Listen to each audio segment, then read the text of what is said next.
आपण ऐकत आहात जगद्गुरु तत्वदर्शी संत रामपालजी महाराज यांच्याद्वारे लिखित पुस्तक कबीर परमेश्वर संपूर्ण. विषय सतयुग, त्रेतायुग, द्वापार युग मध्ये परमेश्वर यांचे आगमन. धर्मदासजी यांनी विनम्रतेने करबद्ध होऊन प्रश्न केला, हे जिंदा महात्माजी, काय आपण सतयुगामध्ये देखील आला होतात?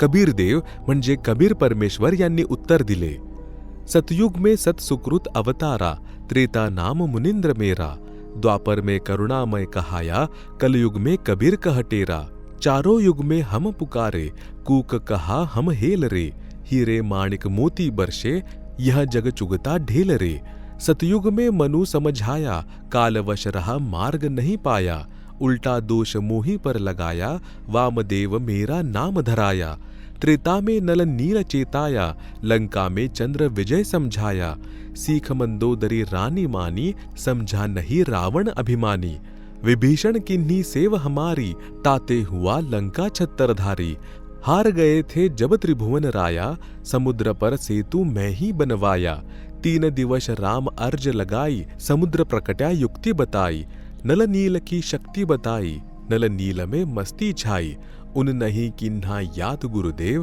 ताते हम शक्ति छीन लेव, नल नील को लगी अंघाई, ताते पत्थर तीरे नहीं भाई, मैं किन्हे हल्के वे पत्थर भारी, सेतु बांध रघुवर सेना तारी, लीन्हे चरण राम जब मोरे, लक्ष्मण ने दोहो कर जोरे, दोनों बोले एक विचार, ऋषिवर तुम्हारी शक्ति अपार, हनुमान नतमस्तक होया, अंगद सुग्रीव ने माना लोहा, सेतु बंध का भेद न जाने भाई, सुखी दीन्ही राम बढ़ाई, रामचंद्र कह कोई शक्ति न्यारी, जिन्न यह रची सृष्टि सारी, अज्ञानी कहे रामचंद्र रचने हारा, जिन्ने दशरथ घर लिन्हा अवतारा, ऐसी भूल पड़ी धर्मदासा, यथार्थ ज्ञान न किस ही पासा, उआ बाई बके ब्रह्म ज्ञानी, तत्व ज्ञान की सार न जानी, द्वापर पांडव यज्ञ पूर्ण किन्हीं, हो गई थी सबन की हीनी, सहस 88 बैठे ऋषिजन, सभी खा लिया था भोजन, 33 कोटि देवता सारे, शंख नहीं बजा रहे सब हारे, 12 करोड़ ब्राह्मण आए, बैठे सभी मुंह लटकाए, ब्रह्मा विष्णु शिव गुप्त यज्ञ माहे, बजान शंख भोजन खाए, 56 करोड़ यादव आरे, देख रहे तमाशा सारे, कृष्णचंद्र पर लगी आशा भारी, नहीं बजा सके शंख बाल बिहारी, एक बाल्मीक साधक म्हारा, उन समझा ज्ञान तत्सारा, श्री कृष्ण जब ध्यान लगाया, निरंजन ने गुप्त भेद बताया, कृष्णचंद्र पांडव समझाया, एक सुदर्शन भक्त बताया, वह यज्ञ में आवै भाई, तब यह शंख आवाज कराही, वाल्मीकि है साधक पूरा, पूर्ण प्रभु के चरण हजूरा, पांचों पांडव चले सुदर्शन पासा, मैं किन्हा एक अजब तमाशा, भेज दिया सुदर्शन के ही ठोरा, सुदर्शन रूप धरी बन बैठा मैं भोरा, 6 जनों मोहे साष्टांग लगाई, तब मैं वाके संग यज्ञ मही आई, मोहे देख मन में सबन हंसी आई, यह शूद्र कैसे शंख बजाई, द्रौपदी भोजन धर लाई थारी, खीर सब्जी और हलवा पूरी न्यारी न्यारी, मैं किन्हीं सब एकम एका, द्रौपदी ने यह सब देखा, अंदर रोष किया द्रौपदी रानी, यह शूद्र महा अज्ञानी, जिन्हें नहीं भोजन खाना आए, कैसे दे यह शंख बजाए, घूवे आंख फुटी भोजन बनाया, अनाड़ी ने सर्व मिलाया, फूट गए हैं भाग हमारे, ऐसे मूर्ख घर पधारे, द्रौपदी के दिल की बाता, जान गए हम फिर खाई भाता, 5 ग्रास भोजन खाया, 5 बार की आवाज शंखराया, कृष्ण को मैं प्रेरणा दीन्ही, तब वह जाना मेरी माया झीनी, कृष्ण कहा यह पूर्ण करतारा, इनसे बाजे शंख तुम्हारा, कृष्णचंद्र ने द्रौपदी को समझाया, तब मेरे चरण धोए चरणामृत बनाया, पिया द्रौपदी हो आधीन अपारा, शेष पिया श्री कृष्ण सारा, बाजा शंख अखंड धुन लाई, पूरी पृथ्वी पर आवाज सुनाई, तीनों लोकों में सुनी शंख आवाज, तुम सुदर्शन संतन सिरताज, ताको सद्भक्ति समझाई, अपनी महिमा आप बताई, मेरे गुरु करुणामय तत्वज्ञानी, ये सब ऋषि देव है अभिमानी, उनसे दीक्षा लो चल सब भाई, ताते तुमरा कल्याण भजाई, माने नहीं मति के हीना, कृष्ण बोले बचन अधीना, हम पर कृपा तुम बहु कीन्ही, हमरी लज्जा रख तुम लिन्ही, कृष्ण कह तुझे स्थान पहुँचाऊं, रथ घोड़े जोड़ शीघ्र मंगाऊं। ऐता कष्ट ना करो सुजाना, तब हम हुए अंतर्धाना। अब मैं कलयुग में लिन्हा अवतारा, काशी नगर है अस्थान हमारा। कबीर नाम है मेरा भाई, ऋषि रामानंद से दीक्षा पाई। मात पिता मेरे नहीं, बालक रूप प्रकटाया। लहर तारा तालाब कमल पर, तहाँ जुलाहे ने पाया। आया जगत भव सागर तारण, साची कहूँ जग लागै मारन। जो कोई माने कहा हमारा, फिर नहीं होवे जन्म दोबारा। ऐसा ज्ञान सुना जब दोई, चरण पकड़ दंपत्ति रोई। हमें ज्ञान सुनाओ जिंदा, काटो जन्म मरण कलफंदा। उपरोक्त अद्वितीय ज्ञानाचे संकेत ऐकून दोघांनी म्हणजे धर्मदास तसेच आमिनी परमेश्वर यांच्याकडून पूर्ण ज्ञान ऐकवण्याची प्रार्थना केली। परमेश्वर कबीरजी यांनी सृष्टी रचना पुन्हा सांगितली। कृपया वाचकजन वाचा सृष्टी रचना याच ग्रंथाच्या पृष्ठ 250 ते 269 वर। तत्वज्ञान परमेश्वराच्या मुखकमळातून ऐकून दोघेही श्रद्धाळू म्हणजे धर्मदास व आमिनी खूप प्रसन्न झाले व प्रत्येक प्रत्यक्ष प्रमाण आपल्याच ग्रंथांमध्ये बघून अनुत्तरित झाले। दोघांनीही परमेश्वराकडून उपदेश म्हणजे दीक्षा प्राप्त केली।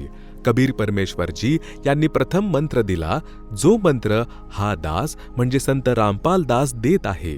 एके दिवशी ज्ञान चर्चा करतेवेळी धर्मदासजी म्हणाले, हे सर्वांचे पालनहार तुमचे ज्ञान अद्वितीय आहे, परंतु आजपर्यंत कोणीच सांगितले नाही की श्री ब्रह्माजी, श्री विष्णूजी तसेच शिवजी यांच्या व्यतिरिक्त अन्य परम ईश्वर आहे। जर आपण आपले धाम म्हणजे सतलोकची एक छबी मज दासाला दाखवली तर माझे मन मला भ्रमित करणार नाही। कबीर परमेश्वरजी म्हणाले की ठीक आहे भक्त, आपल्याला सतलोकाला घेऊन चालतो। असे सांगून धर्मदास यांचा आत्मा शरीरापासून वेगळा करून कबीर परमेश्वरजी आपल्यासोबत घेऊन गेले। धर्मदासजी बेशुद्ध झाले, अर्थात धर्मदासजी यांचे शरीर उरलेले होते जे बेशुद्ध अवस्थेमध्ये दिसत होते, परंतु मृत अवस्थेत दिसत नव्हते। पूर्ण परमात्मा यांनी भक्त धर्मदासजी यांना एका ब्रह्मांडाची सर्व व्यवस्था दाखवली। तिन्ही देवता म्हणजे ब्रह्मा, विष्णू व शिवजी यांचे लोक तसेच स्वर्ग नरक तसेच इंद्राचा लोक, धर्मराजचा लोक, त्याच्यावरील ब्रह्मलोक तसेच ब्रह्मलोकातील बनलेले नकली सतलोक, अलख लोक, अगम लोक तसेच अनामी लोक दाखवले, जे कालरूपी ब्रह्म याचे मायाजाळ आहे, जे जीवांना धोका देण्यासाठी बनवले आहे। कारण त्याला माहीत आहे की परमेश्वर आपल्या आत्म्यांना घेण्यासाठी आपल्या कोणत्या तरी मुलाला पाठवेल, तसेच तो वरील माहिती देईल। त्याचे ज्ञान जाणून जीवात्मा या नकली सतलोकामध्ये येऊन स्वतःला पूर्ण मुक्त समजतील, तसेच माझ्या म्हणजे कालच्या जाळ्यामध्ये अडकून राहतील। यानंतर ब्रह्मलोकामधील सर्वोपरी स्थानावर याच कालरूपी ब्रह्मने 3 गुप्त स्थान बनवले आहेत, जिथे हा आपली पत्नी दुर्गासोबत साकार अवस्थेत राहतो। याच ब्रह्मलोकामध्ये एक वेगळा दुर्गाचा लोक आहे। यानंतर कालच्या 21 ब्रह्मांडांचे रहस्य पाहिले हे सांगून परमेश्वर कबीर देवजी आपला प्रिय आत्मा धर्मदासजी यांना परब्रह्म यांचे 7 शंख ब्रह्मांडांच्या पलीकडे आपल्या सतलोकामध्ये घेऊन गेले। भंवर गुहेच्या त्वरित लगेच सतलोक प्रारंभ होतो। धर्मदासजी सतलोकामध्ये जाऊन खूप प्रसन्न झाले। तेथील हंस आत्मांना भेटले, तसेच कालजाळ्यामध्ये अडकलेल्या कारणाशी परिचित झाले। धर्मदासजी यांनी पाहिले की एका खूप मोठ्या घुमटामध्ये एक सफेद आसनावर परमेश्वर विराजमान आहेत। परमेश्वर यांच्या शरीरातून अत्याधिक प्रकाश निघत आहे। धर्मदासजी यांना सोबत घेऊन गेले होते ते जिंदा संत घुमटामध्ये प्रविष्ट झाले, तसेच परमेश्वर यांच्या डोक्यावर चंवरी ढाळू लागले। धर्मदासजी यांनी विचार केला की सर्व सृष्टी रचनहार पूर्ण परमात्मा तर सिंहासनावर विराजमान आहेत, तसेच हे जिंदा संत येथील सेवक वाटत आहे, जे परमेश्वरांवर चवर सेवा करत आहे। त्याच वेळी धर्मदास यांनी पाहिले की आसनावर म्हणजे सिंहासनावर बसलेले तेजोमय शरीरयुक्त परमेश्वर यांनी आसन सोडले, तसेच जिंदा संत त्या सिंहासनावर बसले, तसेच परमेश्वर जिंदा यांच्यावर चवर सेवा करू लागले। धर्मदास यांना विचित्र वाटले की एका सेवकावर परमेश्वर चवरी का ढाळत आहेत। बघता बघता तेजोमय शरीरयुक्त परमेश्वर सिंहासनावर विराजमान जिंदासंत यांच्या शरीरामध्ये सामावले गेले. एकटे जिंदासंत आसनावर म्हणजे सिंहासनावर विराजमान होते. तेव्हा धर्मदास यांना ज्ञान झाले की हे जिंदा कोणी साधारण सेवक अथवा संत नाहीत, ते तर पूर्ण परमात्मा आहेत. धर्मदासजी यांना कबीर परमेश्वर यांनी सांगितले, धर्मदास, मी वर्तमानमध्ये बनारस म्हणजे काशी शहरामध्ये कबीर विणकराची भूमिका करण्यासाठी गेलेलो आहे. त्या ठिकाणी कालद्वारे पसरवलेले अज्ञान समाप्त करण्यासाठी तत्वज्ञानाचा प्रसार करत आहे. गुरुमर्यादा अखंडित राखण्यासाठी मी स्वामी रामानंद महाराजजी यांना गुरु बनवले आहे. त्यांनाही मी येथे म्हणजे सतलोकमध्ये आणले होते. तेव्हा स्वामी रामानंदजी यांचा संशय नष्ट झाला होता. तसेच आता ते माझ्याद्वारे सांगितलेल्या तत्वज्ञानाच्या आधारे भक्ती करत आहेत. तसेच पूर्वीची साधना त्यागली आहे. आता तुम्ही परतून तुमच्या घरी जा. तुमचा परिवार तुम्हाला बेशुद्ध बघून 3 दिवसांपासून दुःखी आहे. धर्मदासजी यांनी परमेश्वर कबीरजींना विनंती केली की, हे परमेश्वर, मला येथेच तुमच्या जवळ सतलोकामध्ये ठेवा. त्या काल लोकामध्ये पाठवू नका. तेथे तर प्रत्येक प्राणी महाकष्ट भोगत आहे. सर्व प्राणी कालरूपी ब्रह्मलाच परमेश्वर मानून त्याचीच साधना करून जन्म, मृत्यू, नर्क व स्वर्गामध्ये विहिरीमधील राहटगाडग्याप्रमाणे चकरा मारत आहे. मोहे राख लियो महाराज हमसे बिगड़ी है महाराज हमसे बिगड़ी है. हम जाने वह परिवार हमारा, वह तो सब काल का चारा. मत भेजो महाराज काल की नगरी है, मोहे राख लियो महाराज हमसे बिगड़ी है. धर्म कर्म की सार न जानी, बना फिरू था महाअभिमानी. बचा लियो महाराज आग सी लगरी है, मोहे राख लियो महाराज हमसे बिगड़ी है. सतलोक है निज घर हमारा, काल बली ने जाल पसारा. भूल हुई महाराज हमसे तगड़ी है, मोहे राख लियो महाराज हमसे बिगड़ी है. धर्मदास है दास तुम्हारा, मत धका दो हे करतार. दया करो महाराज पाप की गठरी है, मोहे राख लियो महाराज हमसे बिगड़ी है. परमेश्वर यांनी म्हटले की, हे प्रिय आत्मा धर्मदास, जेवढे पण आत्मे कालच्या लोकात गेले आहेत ते स्वेच्छेने गेले आहेत. जेवढ्या प्रबळ इच्छेने काल ब्रह्म म्हणजे ज्योतिनिरंजनच्या बरोबर आत्मे गेले आहेत, तितकीच प्रबळ इच्छा सतलोकात येण्याची निर्माण होईल. तेव्हाच येथे सत्यलोकात प्रवेश होऊ शकेल. त्याच्या अगोदर आपण सर्व आत्म्यांनी सत्य साधना करून भक्तीचे धनी व्हावे. तसेच कालच्या लोकाचे ऋण पण चुकवायचे आहे. तो तेव्हाच तुम्हाला मुक्त करेल. विशेष हेच प्रमाण गीता अध्याय 18 श्लोक 62 व 66 मध्ये आहे. गीता ज्ञानदाता कालरूपी ब्रह्मने श्लोक 62 मध्ये म्हटले आहे की, हे अर्जुन, तू सर्व भावाने त्या परमेश्वराच्या शरणामध्ये जा, म्हणजे जो गीता ज्ञानदात्याहून वेगळा आहे. त्या परमात्म्याच्या कृपेनेच तू परमशांतीला, तसेच सनातन म्हणजे शाश्वत असणाऱ्या म्हणजेच सत्य धाम म्हणजे लोकाला प्राप्त होशील. गीता अध्याय 18 श्लोक 62, गीता अध्याय 17 श्लोक 23 मध्ये ओम तत् सत मंत्राच्या जपाला पूर्ण परमात्मा प्राप्तीचा म्हटले आहे. तसेच गीता अध्याय 8 श्लोक 13 मध्ये म्हटले आहे की, ओम हेच एक अक्षर मज ब्रह्म म्हणजे गीता ज्ञानदाताचे नाममंत्र आहे, जो शेवटच्या श्वासापर्यंत जप करायचा आहे. त्याच्या नामजपाची कमाई करायची आहे. तत्मंत्र हा सांकेतिक आहे. याचा जप परब्रह्मच्या कमाईचा आहे. सत्मंत्र हा देखील सांकेतिक आहे, जो पूर्ण ब्रह्मच्या कमाईचा आहे. जे साधक 3 मंत्र म्हणजे ओम तत् सत चा जप आजीवन करतात, तसेच शरीर सोडून जातात, ते ब्रह्म म्हणजेच काल याच्या ओम नामाच्या जपाची कमाई तसेच यज्ञ इत्यादी सर्व धार्मिक पूजा ब्रह्म म्हणजे गीता ज्ञानदाता यांना सोडून देतात. या ब्रह्मच्या धार्मिक पूजांचा लाभ काललोकात प्राप्त करत नाही. ओम नामाच्या साधनेच्या कमाईने साधक ब्रह्मलोकात बनलेल्या नकली सत्यलोकात निघून जातो. तेथे आपली पुण्ये खर्च करून पापकर्माचे फळ नरकात भोगतात. नंतर पृथ्वी लोकावर कर्मानुसार पुनर्जन्म प्राप्त करून काल जाळ्यात अडकून राहतो. परमशांती म्हणजेच पूर्ण मोक्ष प्राप्त करू शकत नाही. तत्वदर्शी संतांच्या सांगितलेल्या मार्गानुसार साधक ओम नामाच्या जपाची भक्ती कमाईचे प्रतिफळ प्राप्त करत नाही. त्या ब्रह्म म्हणजे कालरूपी ब्रह्म अर्थात गीता व वेद ज्ञानदाताला देऊन टाकतो, ज्या कारणामुळे साधक ब्रह्म कालच्या म्हणजे पापकर्मरूपी ऋणातून मुक्त होऊन पुढे सत्यलोकासाठी प्रस्थान करतो. तसेच तत्मंत्र जो सांकेतिक आहे, अक्षरपुरुष अर्थात परब्रह्मचा जप आहे, याची भक्ती कमाई परब्रह्मला देऊन टाकतो, ज्या कारणामुळे परब्रह्मचा लोक पार करून जाण्याचे ऋणमुक्त होतो. सत्मंत्र म्हणजे जो परम अक्षर ब्रह्म अर्थात पूर्ण ब्रह्मचा नाम जप आहे, ज्याच्या जपाच्या कमाईने सत्यलोकात शाश्वत स्थान प्राप्त करतो, याच्या जपाची कमाई सोबत घेऊन त्रिनाम साधक सत्यलोकामध्ये त्या परमेश्वर म्हणजे सत्यपुरुषाजवळ जातो. तसेच सनातन स्थान अर्थात सत्यलोक प्राप्त करतो. तसेच परम शांती म्हणजे पूर्ण मोक्ष प्राप्त करतो. त्यानंतर साधक परतून या संसारात कधीच येत नाही, अर्थात त्याचा पुनर्जन्म होत नाही.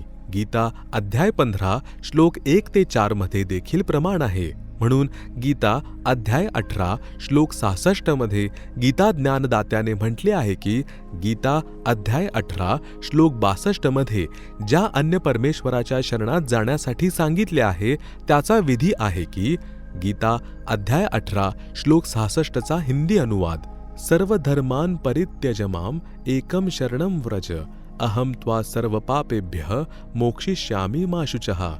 अनुवाद, माझ्या सर्व धर्मान म्हणजे सर्व धार्मिक पूजा अर्थात ओम नामाच्या जपाची कमाई व यज्ञादी विधी, माम म्हणजे मज गीता ज्ञानदात्यामध्ये, परित्यज म्हणजे सोडून, एकम म्हणजे त्या एकमेव सर्वशक्तिमान परमेश्वराच्या, शरणम म्हणजे शरणात, व्रज म्हणजे जा, अहम म्हणजे मी अर्थात गीता ज्ञानदाता, त्वा म्हणजे तुला सर्व पापेभ्यः संपूर्ण पापांपासून मुक्त करेन, मा शुचः म्हणजे तू दुःख करू नकोस.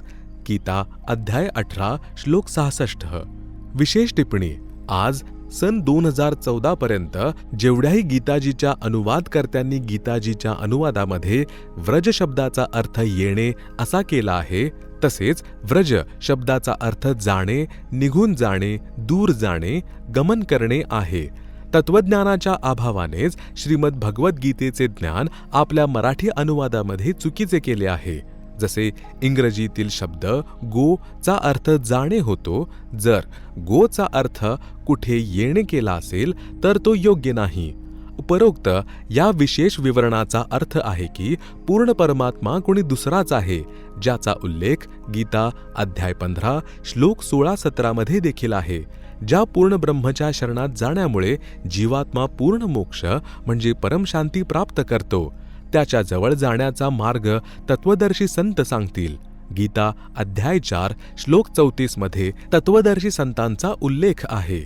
3 नामांची भक्ती करून प्रथम मंत्र ओम अक्षराच्या जपाची कमाई व यज्ञादी क्रियांचे पूर्ण ब्रह्म काल म्हणजे ज्योतिनिरंजन याला सोडून दिल्यानंतर ऋणमुक्त होऊन जीवात्मा निष्पाप होऊन सत्यलोकात त्या परमेश्वर म्हणजे तद्ब्रह्माजवळ निघून जाईल.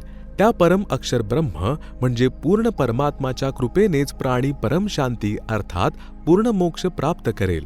म्हणून भक्त धर्मदासजी आपल्याला कालच्या ऋणातून मुक्त व्हायचे आहे, त्याचा विधी वरील प्रमाणे आहे.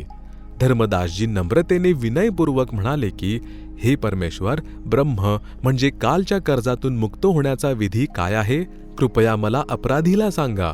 परमेश्वरजी म्हणाले, हे धर्मदास, मी काशी शहरामध्ये म्हणजे भारतवर्षाच्या पवित्र जमिनीवर कबीर नाव धारण करून विणकराचे काम करण्याचा अभिनय करून तत्वदर्शी संतांची भूमिका करण्यासाठी गेलेलो आहे.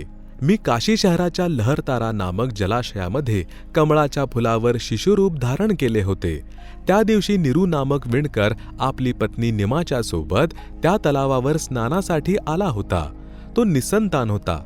मला बालकृपामध्ये प्राप्त करून त्याची पत्नी निमाला माझ्याबद्दल खूप प्रेम वात्सल्य निर्माण झाले. ते मला त्यांच्या घरी घेऊन गेले. तसेच पुत्ररूपामध्ये माझे पालन केले.